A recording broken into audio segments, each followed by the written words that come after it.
Good morning, gorgeous boys and girls from Brixton. We're missing you loads not being in school at the moment, and one of the things in particular that we're missing is enjoying stories with you. So we thought we'd share some of our favourite stories this way with you until we can be back in school safe. Today I'm going to read a story about a little bear who my daughter fell in love with on a trip to London a little while ago, and that bear is called Paddington. He's a very special little bear in our house, and we hope you enjoy listening to this story too. This book's called Paddington at the Palace, and I'm reading it with the permission of HarperCollins Children's Books. Paddington at the Palace. One morning, Paddington and Mr. Gruber set out to see the changing of the guard at Buckingham Palace. Mr. Gruber took his camera, Paddington took a flag on a stick in case he saw the Queen, and they both sat on the front seat of the bus so that they could see all the places of interest on the way. The bus took them most of the way, then they had to walk through St. James's Park. It was a lovely sunny morning and there were flowers everywhere. I think I may pick some flowers for the Queen, said Paddington. I'm afraid that's against the law, said Mr. Gruber. This is what is known as a royal park, and all the flowers belong to the Queen anyway. Besides, it would spoil it for others. If you like, I'll take a picture of you for your scrapbook instead. Fancy having a front garden as big as this, said Paddington. I wonder if she has to mow the lawn. Mr. Gruber laughed, and then, as they drew near to some of the large gates, he pointed towards the roof of a building behind them. We're in luck's way, Mr. Brown, he said. There's a flag flying. That means the Queen is at home. Paddington peered through the railings and waved his own flag several times in case the Queen was watching.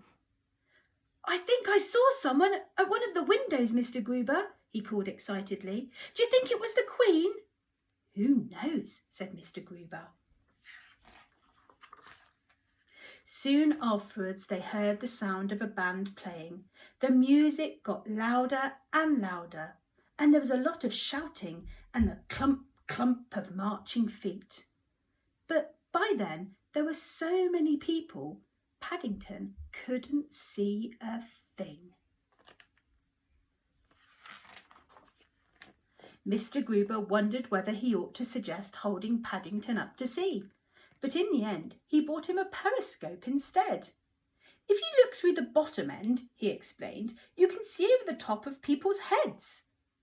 Paddington tried it out, but all he could see were other people's faces, and he didn't think much of those. In the end, he tried crawling through the legs of the crowd, but by the time he got to the other side, the band had passed by.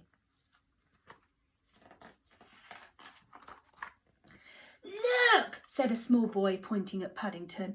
One of the soldiers has dropped his hat. It's what they call a busby, dear, said his mother. Paddington jumped to his feet. I'm not a busby, he cried. I'm a bear. Gradually the crowd melted away until there were only a few people left. Oh dear, said Mr. Gruber. It's all over, and I didn't even get a picture of you with one of the guardsmen. I didn't even see them, said Paddington sadly. Just then a man in a bowler hat said something to a policeman by the gate, and then pointed towards Paddington and Mr. Gruber. The policeman beckoned to them. I've got instructions to invite you inside so that you can take a proper photograph, he called. You're very honoured.